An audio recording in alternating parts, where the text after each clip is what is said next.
For so long, I would struggle to finish my songs and get them either released or demo ready to send to some record labels. But eventually, I found a system which changed the game for me, and I started finishing way more music in way less time. And in this video, I'm sharing the 5 biggest things that actually helped me to finish my tracks without losing the fun of making music. So let's get stuck in.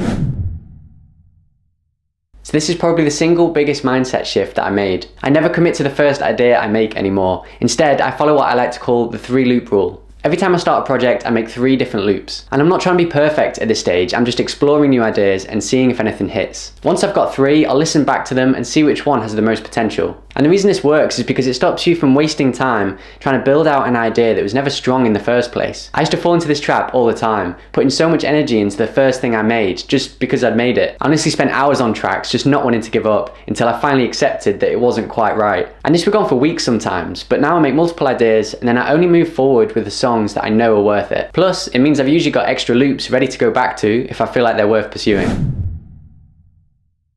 The second tip is to put a timer on your loop sessions. I usually give myself 30 minutes to make a loop, start to finish. And I stick to it unless it's going really well, and then I might extend it to about an hour. But the goal isn't to finish a song in 30 minutes, it's to just capture the essence of an idea fast. And just the basics, chords, melody, drums, maybe a bass line. And the beauty of this is that if it's working and it sounds good, then you can come back to it later and expand on that, try and make it into a full song. And if not, then I didn't waste loads of time on it. Before I started doing this, I'd get stuck on one idea for hours, trying to perfect the sounds, EQing everything, fiddling with the arrangement, almost like starting the mix right from the beginning, but it killed my creativity. So when I started putting a time limit on these sessions, I was able to stay more in the flow state. I was able to stop overthinking everything and just stay in that creative mode. And this really ties into the 3-loop rule because you haven't spent loads of time making these loops. And 9 times out of 10, one of those loops is going to be better than the others, which means you found your killer song much quicker than if you'd have tried to build each loop into a full track one by one. Tip number 3 is to make a project template. This one might seem obvious, but it took me way too long until I actually started doing it. I used to open up the door and start from scratch every single time. I'd load up the same plugins, I'd set up sidechains, group my tracks in exactly the same way. It was draining and it just took too much time. But now I've got a template that's ready to go with all the layers that I commonly use, all the drums, the processing chains, the return tracks, basically anything that I use regularly. This one's all about removing any friction, and a DAW template can do just that. It's like walking into the studio and everything is just set up ready to go, which means less thinking and more creating. A bonus tip here is that you can make multiple templates. Say if you're someone that switches between slightly different styles sometimes, maybe going from house to breakbeat, and if you're finding you're commonly using different layers or different processing for these different styles, then making multiple versions of a project file might help. For me personally, I just stick to one. I like to keep it simple.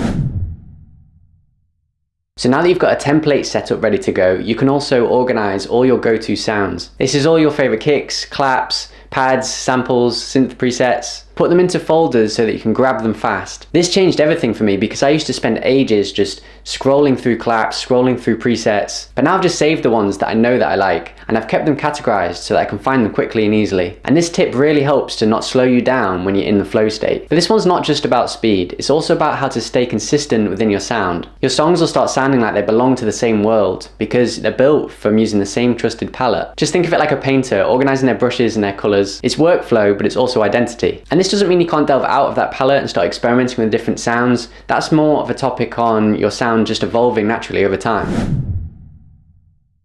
And number 5, I plan every single DAW session before I even touch the keyboard. I ask myself, what is the goal of today's session? Am I writing a new loop? Am I finishing the arrangement of a song? Am I just tweaking the mix of some vocals maybe? I basically just don't leave it open-ended because if my goal was just to make music, then I'd end up just clicking around, I'd probably get distracted by YouTube videos, I'd be tweaking hi-hats for ages, and not really getting anything done. But when I zoom in on one job, like finish the intro, or add transitions throughout the whole track, or I'm going to remaster this song, then I move faster and with more purpose. For me, this builds momentum and it makes it much more enjoyable. And it works great for those short sessions where you don't really have much time, but also for longer sessions. If I have 3 hours, for example, I'll still make a plan. It might just have multiple different elements to do. And I'll still start by focusing on one of them, but if I finish that thing, then I'll just move on to the next. It's kind of like going to a gym with a workout plan instead of just winging it. You're way more likely to actually make progress and not just tire yourself out.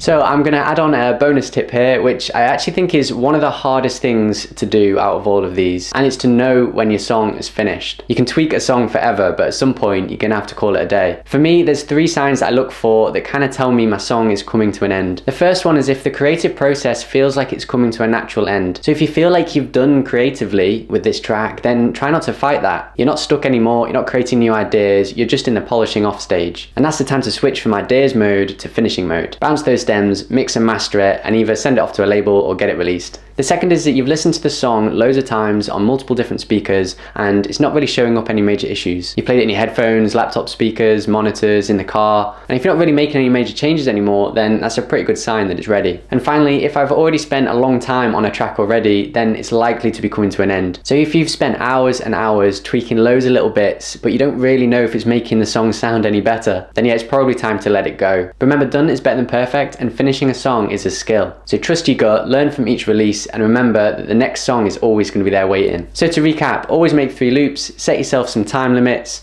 make some project templates, organize your sounds, always have a plan before each DAW session, and start to practice the skill of recognizing when your song is finished. These things are what finally helped me to finish more songs, and it made the whole process a lot more enjoyable. I've got loads more videos like this coming up soon, so be sure to subscribe to my channel, and I'll catch you on the next one.